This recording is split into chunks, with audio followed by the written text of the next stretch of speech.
Hello everyone, welcome to study gate. ഇന്ന് നമ്മൾ discuss ചെയ്യാൻ പോകുന്നത് ശാകുന്തളം ആക്ട് 1 ദി ഹണ്ട് എന്നതിൻ്റെ സമ്മറിയാണ്. ശാകുന്തളം എന്നത് പുരാതന ഇന്ത്യയിലെ ഏറ്റവും വലിയ സംസ്കൃത കവിയും നാടകകൃത്തുമായ കാളിദാസൻ എഴുതിയിട്ടുള്ളൊരു നാടകമാണ്. അദ്ദേഹത്തെ ഇന്ത്യൻ ഷേക്സ്പിയർ എന്നും ഇന്ത്യൻ കവികളുടെ രാജകുമാരൻ എന്നുമാണ് വിശേഷിപ്പിക്കപ്പെടുന്നത്. ഗുപ്ത സാമ്രാജ്യത്തിൻ്റെ കാലഘട്ടത്തിലായിരുന്നു അദ്ദേഹം ജീവിച്ചത്. അദ്ദേഹത്തിൻ്റെ പ്രശസ്തമായ കൃതികളാണ് അഭിജ്ഞാന ശാകുന്തളം, മേഘദൂത, രഘുവംശ, കുമാരസംഭവ എന്നിവ. മഹാകവി കാളിദാസൻ്റെ ശാകുന്തളം എന്ന ഈ നാടകം വിശ്വാമിത്ര മഹർഷിയുടെയും ദേവലോകത്തിലെ നിംഫയായ മേനകയുടെയും മകളാണ് ശകുന്തള. ജനന സമയത്ത് ഉപേക്ഷിക്കപ്പെട്ട് കണ്വ മഹർഷിയാണ് അവളെ വളർത്തിയത്. അതുകൊണ്ട് തന്നെ കണ്വ മഹർഷിയുടെ ദത്തുമകളാണ് ശകുന്തള. ശകുന്തളയും ഹസ്തിനപുരി രാജാവായ ദുഷ്യന്തനും തമ്മിലുള്ള പ്രണയകഥയാണ് അഭിജ്ഞാന ശാകുന്തളം എന്നത്. രാജാവ് ദുഷ്യന്ത ഒരു മാനിനെ വേട്ടയാടുകയായിരുന്നു.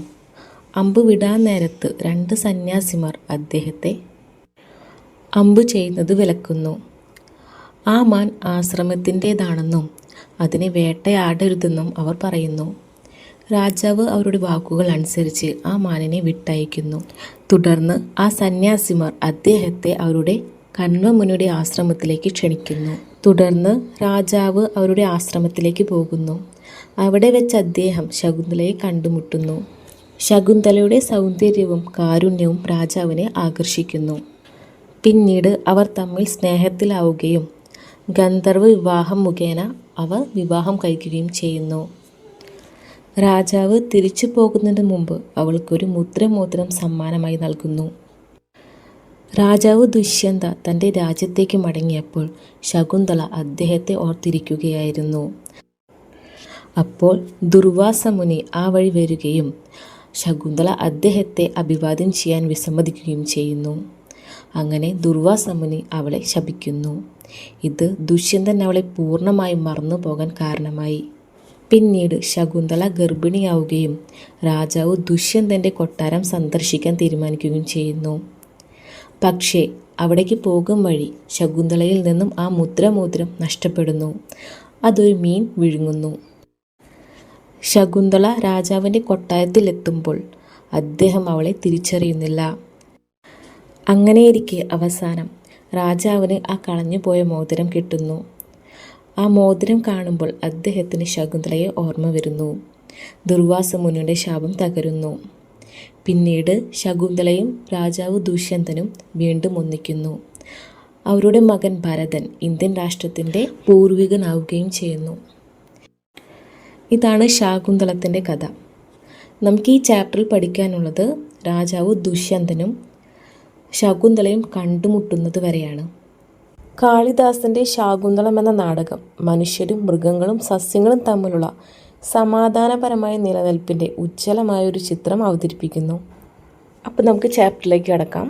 Shakuntalam act 1 the hunt. Hunt എന്ന് വെച്ചിട്ടുണ്ടെങ്കിൽ വേട്ട എന്നാണ് അർത്ഥം. നാടകത്തിൻ്റെ തുടക്കത്തിൽ രാജാവ് ദുഷ്യന്ത തൻ്റെ രഥത്തിൽ ഒരു മാനിനെ വേട്ടയാടുകയാണ്. അദ്ദേഹം വേട്ടയുടെ ഉന്മാദത്തിൽ മുഴുകിയിരിക്കുമ്പോഴും ആ മാനിൻ്റെ സുന്ദരമായ ചലനങ്ങൾ അദ്ദേഹത്തെ ആകർഷിക്കുന്നു.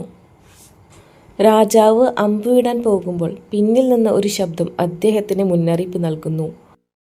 ആ മാൻ ആശ്രമത്തിലുള്ളതായതിനാൽ അതിനെ വേട്ടയാടരുതെന്ന് എന്നതായിരുന്നു ആ ഒരു മുന്നറിയിപ്പ്. ഉടനെ തന്നെ 2 സന്യാസിമാർ അദ്ദേഹത്തിൻ്റെ അടുത്തേക്ക് വന്നു. എന്നിട്ട് മാനിൻ്റെ ജീവൻ രക്ഷിക്കാൻ അപേക്ഷിക്കുന്നു. അവ രാജാവിനോട് ഓർമ്മപ്പെടുത്തുന്നു അദ്ദേഹത്തിൻ്റെ ആയുധങ്ങൾ നിരപരാധികളെ കൊല്ലാനല്ല എന്നും പാപികളെ രക്ഷിക്കാനാണ് എന്നും. സന്യാസിമാരുടെ വാക്കുകൾ രാജാവ് ദുഷ്യന്ത മനസ്സിലാക്കുന്നു. അദ്ദേഹം അമ്പ് തിരിച്ചു വയ്ക്കുന്നു.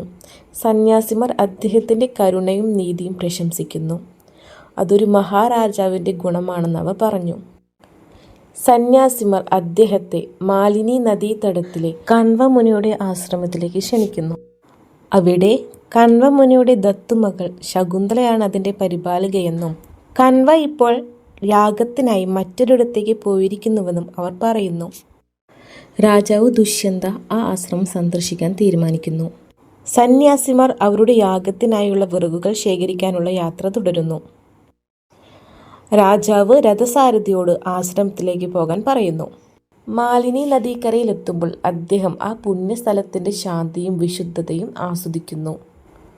തത്തകൾ വീഴ്ത്തിയ നെല്ലുതരികൾ, എണ്ണ പുരട്ടിയ ഉലക്കകൾ, മനുഷ്യരെ കണ്ടിട്ട് ഭയപ്പെടാതെ മാനുകൾ, ഇവയെല്ലാം കാണുമ്പോൾ ആ സ്ഥലം വാസ്തവത്തിൽ ധാർമ്മികരായവരുടെ വാസസ്ഥലമാണെന്ന് അദ്ദേഹം തിരിച്ചറിയുന്നു.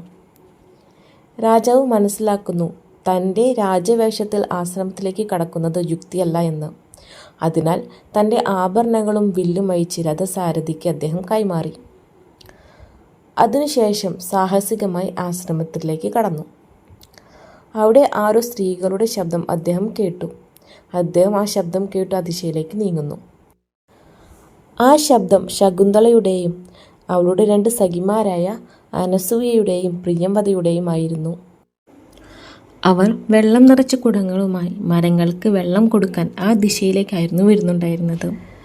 ദുഷ്യന്ത തണിലേക്ക് പോയി അവർക്കായി കാത്തിരുന്നു. അനസൂയ തമാശയായി ശകുന്തളയോട് പറഞ്ഞു, പിതാവ് കൻവയ്ക്ക് ശകുന്തളയേക്കാൾ കൂടുതൽ കരുതൽ ആശ്രമത്തിലെ മരങ്ങളോടാണ് എന്ന്. നീ മുല്ലമുട്ട് പോലെ ലോലമാണ്. എന്നിട്ടും അദ്ദേഹം നിന്നോട് മരങ്ങൾ നടാനുള്ള കുഴികൾ നനയ്ക്കാൻ പറയുന്നു. അതിനു മറുപടിയായി ശകുന്തള അവരോട് പറഞ്ഞു, അത് അച്ഛൻ്റെ കൽപ്പനയല്ല, തനിക്കവർ ഒരു യഥാർത്ഥ സഹോദരിയെ പോലെ തോന്നുന്നുവെന്ന്. എന്നിട്ട് ശകുന്തള മരങ്ങൾക്ക് വെള്ളമൊഴിച്ചു കൊടുക്കുന്നു.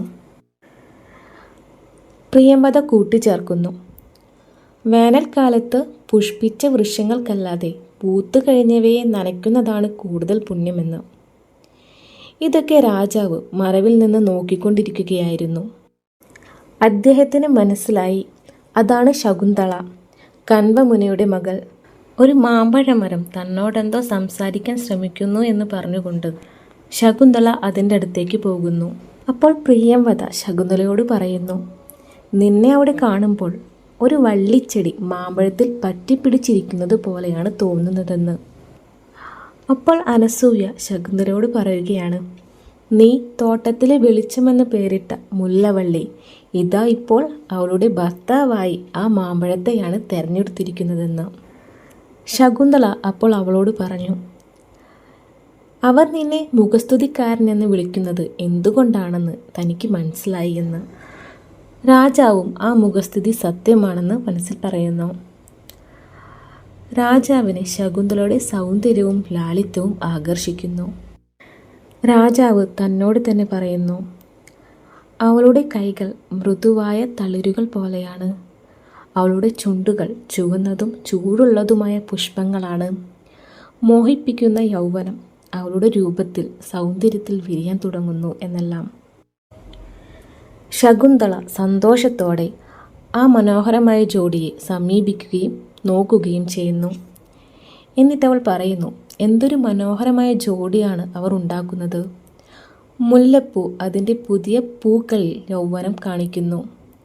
മാമ്പഴം അതിൻ്റെ പഴുത്ത പഴത്തിൽ അതിൻ്റെ ശക്തി കാണിക്കുന്നു എന്നെല്ലാം പറഞ്ഞ് അവൾ അവയെ നോക്കി നിൽക്കുന്നു. അപ്പോൾ അനസൂയ ശകുന്തളയോട് പറഞ്ഞു, പിതാവ് കൻവ നിന്നെ വളർത്തതുപോലെ സ്വന്തം കൈകൾ കൊണ്ട് പരിപാലിച്ച വസന്തകാലവള്ളി ഇതാ ഇവിടെയാണ്, നീ അവളെ മറക്കുകയാണ് എന്നെല്ലാം. ശകുന്തള അപ്പോൾ തന്നെ ആ വള്ളിയുടെ അടുത്തേക്ക് പോയി. എന്നിട്ട് സന്തോഷത്തോടെ അതിനെ നോക്കുന്നു. ശകുന്തള വസന്തകാലവള്ളിയെ കാണുമ്പോൾ അതിൽ സമയം കഴിഞ്ഞിട്ടും മുകുളങ്ങൾ പൊട്ടിയതിൽ ആശ്ചര്യപ്പെടുന്നു. അവൾ പ്രിയംവദയെ വിളിക്കുന്നു. പ്രിയംവദ അതിനെ ഒരു ശുഭസൂചനയായി കാണുന്നു. ഉടനെ തന്നെ ശകുന്തളയുടെ വിവാഹം നടക്കുമെന്ന് കൂടി അവൾ പറയുന്നു. അപ്പോൾ അനസൂയ പ്രിയംവദയോട് പറഞ്ഞു, അതുകൊണ്ടാണ് ശകുന്തള വളരെ സ്നേഹത്തോടെ ആ വസന്തകാലവള്ളിക്ക് വെള്ളം ഒഴിച്ചു കൊടുക്കുന്നതെന്ന്. ശകുന്തള അവളോട് പറഞ്ഞു, അവൾ എൻ്റെ സഹോദരിയാണ്, ഞാൻ അവൾക്ക് വെള്ളം കൊടുക്കരുതോ എന്ന്. അതും പറഞ്ഞുകൊണ്ട് ശകുന്തള ആ വെള്ളം കുടം അവിടെ കുത്തിവെക്കുന്നു. ആ സമയത്ത് ഒരു തേനീച്ച ശകുന്തളയുടെ മുഖത്തേക്ക് പറന്നു വന്ന് അവളെ പീഡിപ്പിക്കുന്നു. ശകുന്തള തൻ്റെ സുഹൃത്തുക്കളോട് സഹായം ചോദിച്ചപ്പോൾ അവർ തമാശയായി പറയുന്നു, രാജാവ് ദുഷ്യന്തനെ വിളിക്കൂ, അദ്ദേഹമാണ് ഈ കാടിൻ്റെ സംരക്ഷകനെന്ന്. ഇത്രയുമാണ് ശാകുന്തളം ആക്ട് 1 ദി ഹണ്ട് എന്ന ചാപ്റ്റർ പഠിക്കാനുള്ളത്.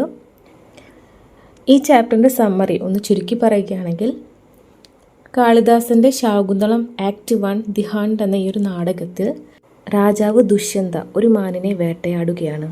അദ്ദേഹം അമ്പ് വിടാൻ നേരത്ത് 2 സന്യാസിമാർ അദ്ദേഹത്തെ വിലക്കുകയാണ്. ആ മാൻ ആശ്രമത്തിൻ്റേതാണെന്നും അതിനെ വേട്ടയാടരുതെന്നും അവർ പറയുന്നു. രാജാവ് അവരുടെ വാക്കുകൾ അനുസരിക്കുന്നു, ആ മാനിനെ വിട്ടയക്കുന്നു. തുടർന്ന് അവർ അദ്ദേഹത്തെ അവരുടെ കണ്വമുനിയുടെ ആശ്രമത്തിലേക്ക് ക്ഷണിക്കുന്നു. രാജാവ് ദുഷ്യന്ത ആശ്രമത്തിലേക്ക് പോകുന്നു. അവിടെ അദ്ദേഹം ശകുന്തളയെയും ശകുന്തളയുടെ 2 സഖിമാരായ അനസൂയയെയും പ്രിയംവദയെയും കാണുന്നു. അവരെ കണ്ടപ്പോൾ രാജാവ് ഒരു മരത്തണലിൽ ഒളിക്കുന്നു. അവിടെ നിന്ന് അദ്ദേഹം ശകുന്തളയുടെയും അവളുടെ സഖിമാരുടെയും സംസാരം കേൾക്കുന്നു. ശകുന്തളയുടെ സൗന്ദര്യവും കാരുണ്യവും രാജാവിനെ ആകർഷിക്കുന്നു. ശാകുന്തളം ആക്ട് 1 ദി ഹണ്ട് എന്ന ഈ ഒരു ചാപ്റ്ററിൽ ശകുന്തളയുടെയും അവളുടെ സഖിമാരുടെയും സൗഹൃദവും പ്രകൃതിയോടുള്ള അവരുടെ സ്നേഹവും പരിചരണവും വളരെ മനോഹരമായി തന്നെ ഈ ചാപ്റ്ററിൽ വിവരിച്ചിരിക്കുന്നു.